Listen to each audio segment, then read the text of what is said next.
ஒரு நிமிஷம் வதந்திகளை வந்து நம்பாதீங்க. ஒரு நிமிஷங்க ஐயா, ஒரு நிமிஷம் பேசுறதுக்கு வந்திருக்கோம். நாங்கள் நமது நலம் நமது விவசாய சங்கத்திலேருந்து வந்திருக்கோம் ஆச்சுங்களா.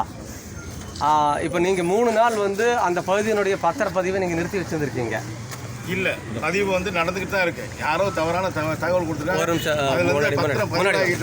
ஒன்று ரெண்டு வந்திருந்தாலும் பதிவாகி பாய்ஞ்சிருக்கோம் சார். நாங்கள் ஒரு 4 நாளைக்கு மூலம் கூட வந்து கேட்குறோம். நான் சொல்லியிருக்க மாட்டேன், நான் சொல்லலை, பதிவு மாட்டேன்னு சொல்ல யாருமே சொல்லலை. யாரோ தவறான நியூஸ் உங்களுக்கு கொடுத்துருக்காங்க. அதை வச்சு நீங்கள் வந்து இவ்வளோ தூரத்துக்கு உங்களுடைய வேலைகளை விட்டுட்டு வந்திருக்கேன். நல்லபடியாக ரெகுலராக இன்னைக்குள்ள பாஞ்சிருக்கேன், பார்த்துக்கோங்க. முதல்வர் மக்களோட முதல்வர் அன்னைக்கு கூட நீங்கள் வந்து நிறுத்தி வைக்க சொல்லியிருக்காங்க. நீங்கள் சொல்லியிருக்கீங்க, அப்பவே சொன்னீங்க. நீங்கள் அதுக்கப்புறம் தான் நாங்கள் வந்து பிரச்சனை பண்ணுறோம் அப்படிங்கிறதுக்காக தான் நீங்கள் எழுத்து வடிவில் நீங்கள் வந்து இன்னிலிருந்து பண்ற அப்படின்னு சொல்லியிருக்கீங்க. அதுக்கு முன்னாடி நீங்கள் 3 நாள் நிறுத்தி வச்சிருக்கீங்க. உங்க ஏங்க ஒரு நிமிஷம் இருங்க. இல்ல என்ன நினைச்சிருங்க இருங்க ஒரு நிமிஷம். இல்ல அவர் ஏதோ பெரிய இது மாதிரி நினைச்சிருக்காரு, ஜாக்கிரதை சார். இல்ல நீங்க ஒரு நிமிஷம், நீங்க பாட்டுக்கு போறாங்கறீங்க. இல்ல இருக்கு செல்வம் செல்வம் ஒரு நிமிஷம். இல்ல நீங்க சொன்னீங்கல்ல நின்னமில்ல, அவர் வந்து தலையாட்டிட்டு போறாரு. என்ன நினைச்சிருக்கீங்க? போலீஸ் உங்களுக்கு வந்து பாதுகாப்பு நின்று இருக்கு நினைக்கிறீங்களா?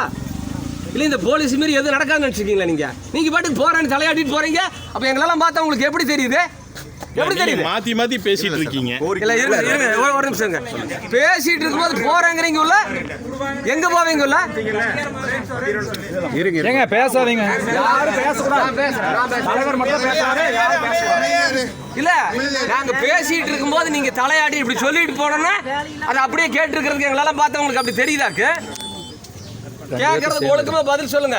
கம்ப்ளைண்ட் ரெடி பண்ணி வச்சிருக்கிறோம். இதே செல்வம் உங்க மேல எஃப்ஐஆர் போட்டு ரிமாண்ட் பண்ண ஞாபகம் வச்சுக்கோங்க. இல்லைன்னா செல்வத்துக்கிட்ட தொங்கிட்டு இல்ல, ஆன்லைன்ல கம்ப்ளைண்ட் ரெஜிஸ்டர் பண்ணிட்டு நான் ஹைகோர்ட்ல டைரக்ஷன் வாங்கிட்டு வந்துருவேன். என்ன நினைச்சு பேசிட்டு இருக்கீங்க? உங்க பேர் என்ன முதல்ல அதை சொல்லுங்க. செல்வா ஒரு நிமிஷம். முதல்ல அவர் வந்து சரியா நடந்துக்கணும் பாருங்க. உங்களோட கடமை என்ன?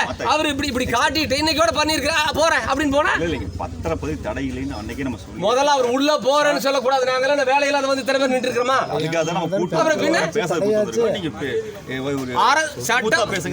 அல்லங்க அவர் ஸ்மூத்தா பேசியிருந்தா நாங்களும் ஸ்மூத்தா தான் பேசுவோம். என்ன சொல்லியிருக்கணும்?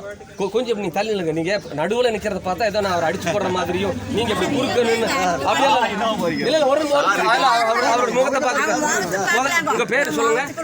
செல்வ பாலமுருகன். செல்வ பாலமுருகன் ஒன்று தெரிஞ்சுக்கங்க. நீங்க இந்திய அரசியலமைப்பு சட்டப்படி அரசு பணியாளராக நியமிக்கப்பட்ட ஒரு அரசு பணியாள். உங்களுக்கான ஊதியத்தை அரசு எங்களுடைய வரிப்பணத்திலிருந்து வழங்குகிறது. சட்டப்படியான ஆட்சி நடக்குது. உங்களுடைய வேலை ஒவ்வொன்றும் சட்டப்படியாக இருக்கும். உங்கள் வேலை மட்டும் இல்லை, இவங்க வேலை உட்பட சட்டப்படி பண்ணலைன்னா என்ன ஆகுங்கிறது இவங்களுக்கு தெரியும். இப்போ தான் ஒன்று நாங்கள் பயிற்சி கொடுத்துருக்குறோம், புரியுதா? நீங்களும் அதை ஞாபகம் வச்சுக்கோங்க.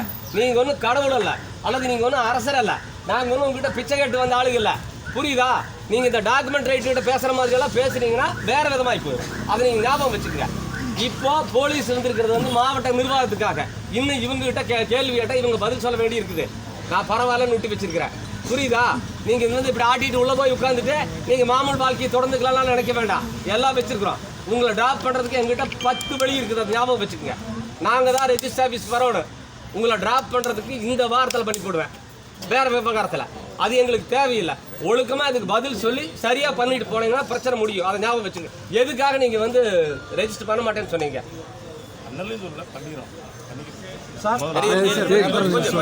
செல்வ இது என்ன பதில்? அவர் சொல்ற பதில் 3 நீங்களே இருந்தீங்க சார். உங்க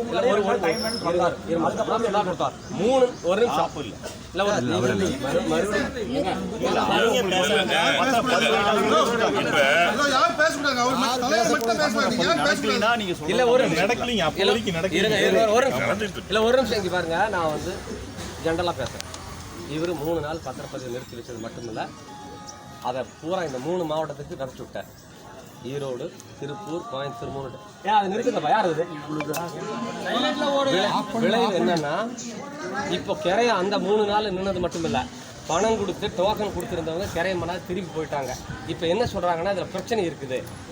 நாங்கள் 2 வருஷம் போராட்டம் நடத்தி அதெல்லாம் சொல்ல வேண்டாம். அது இங்கே லோக்கலில் இருந்த பிரகாஷுக்கு தெரியும். என்ன ஏன் பிரகாஷ் எப்படி போராட்டம் நடத்தினா யார் யார் வந்தாங்க நடத்தி நிலம் எடுக்கிறது இல்லைன்னு சொல்லி போட்டு பாராளுமன்ற உறுப்பினர் வந்து ஆர்டிஓவும் வந்து மக்கள் மத்தியில் குளியூர் கூட்டத்தில் நாங்கள் எடுக்க மாட்டோம், விவசாய நிலத்தை எடுக்க மாட்டோம், நாங்கள் உறுதி கொடுக்குறோம் அப்படின்னு சொல்லிட்டு மீதி இருக்கிற நிலத்துக்கு அந்த 900 ஏக்கருக்கு பேசிக்கலாம், டிட்கோ சேர்மனை வர சொல்லி பேசிக்கலாம். நாங்கள் அதெல்லாம் ஒரு முடிவு பண்ணியாச்சு. இயல்பு வாழ்க்கை திரும்பிட்டு இருக்குது. இந்த பிரச்சனைக்கு அப்புறம் அப்போ தான் ஒவ்வொன்றா வர்றாங்க. நீங்கள் அன்னூர்லேருந்து கோயம்புத்தூர் போகிற வழியில் 1/2 கிலோமீட்டர் தாண்டா ஏக்கரா 1 கோடி ரூபா, மெயின் ரோட்டில் வந்தால் 3 கோடி ரூபா 4 கோடி ரூபான்னு போகுது. அங்கே 40 லட்சம் கூட போகிறதில்ல. என்ன காரணம்னா இந்த இளவெல்லாம் தான் காரணம். இதிலிருந்து மீண்டும் இப்போ தான் ஓரளவுக்கு வந்துட்டு இருந்தோம். இவர் 3 நாள் பண்ண வேலை இப்போ மொத்தமாக வியாபாரம் எடுத்து போச்சு. இதுலேருந்து மீண்டும் எந்திரிச்சு நீ ஒருத்த வந்து பூமி வாங்க வருவானா இல்லையான்னு தெரியாது. சும்மா அப்படி சொல்லிட்டு நான் பண்ணிட்டு அப்படி போகிறதுக்கு நாங்கள்லாம் ஒன்று காதில் பூ வச்சுருக்கல, கடுப்புல இருக்கிறோம். இதனுடைய விளைவு இந்த மக்களுடைய பொருளாதாரம் மண்டையடி ஆகிப்போச்சு. இதனுடைய பின்விளைவு என்னன்னா வெறும் பொருளாதாரம் மட்டும் இல்லை, இவங்க வாழ்வியலையே பாதிக்கக்கூடிய அளவுக்கு ஆகிப்போச்சு. ஒரு பொண்ணு கொடுக்குற இடத்துல கட்டுற இடத்துல இவங்கெல்லாம் சிப்காட்டில் போகுமாமா, இந்த பூமியை நம்பி போய் என்ன பண்ணுறது, இங்கே பொண்ணு கொடுத்து என்ன பண்ணுறது, இங்கே பொண்ணு கட்டி என்ன பண்ணுறதுங்கிற அளவுக்கு இவங்க வாழ்க்கை பாதிக்கப்பட்டிருக்குது. இவ்வளவு பெரிய ஒரு அயோக்கியத்தனத்தை பண்ணி போட்டு ஒன்றுமே இல்லாத வந்தோன்னே இப்படி காட்டிட்டு அவர் போகிறேங்கிறாரு. நாங்கள் சாதாரணமாக எடுத்துகிட்டு போக முடியுமா? 324 பிஎன்எஸ் 324, பழைய ஐபிசி 425, 26, 27, 440 இந்த செக்ஷனில் அவர் மேலே நாங்கள் இப்போ கம்ப்ளைண்ட் கொடுக்குறோம். நீங்கள் எஃப்ஐஆர் போடணும். இந்த கூட்டம் அப்படியே அங்கே ஸ்டேஷனுக்கு வரும். அவர் போகட்டும். நான் என்ன சொல்கிறேன், எதுக்கு பேசுகிறதுக்கு கூப்பிட்டேன்னு சொன்னேன். இதெல்லாம் பண்ணுறதுக்கு இதெல்லாம் தேவையில்லை, நாங்களாம் அங்கே உட்காந்து பண்ணிடலாம். நீங்கள் பண்ணலன்னு சொன்னால் ஆன்லைனில் ரெஜிஸ்டர் பண்ணி போட்டு ஹைகோர்ட்டில் ஒரு டேரக்ஷன் வாங்கிட்டு வந்துடலாம். ரொம்ப நேரம் ஆகாது. எங்கள்கிட்ட எவிடன்ஸ் இருக்குது. அவரெல்லாம் நான் சொல்லலை அப்படின்னு சொல்கிறதெல்லாம் ஆகாது. ஒரு வாய்ப்பு, செஞ்ச தப்பை திருத்திக்கிறதுக்கு ஒரு வாய்ப்பு. பாதிக்கப்பட்ட மக்கள் இருக்காங்க, அதுக்காகத்தான் பாலமுருகன் சரிதானே சொல்கிறாங்க, பாலமுருகனுக்கு ஒரு வாய்ப்பு கொடுத்துருக்குறோம். இந்த பஜனையெல்லாம் பாடிட்டு இருந்தால் அது மற்றவங்க கிட்ட நடக்கும், எங்கிட்ட அதெல்லாம் நடக்கவே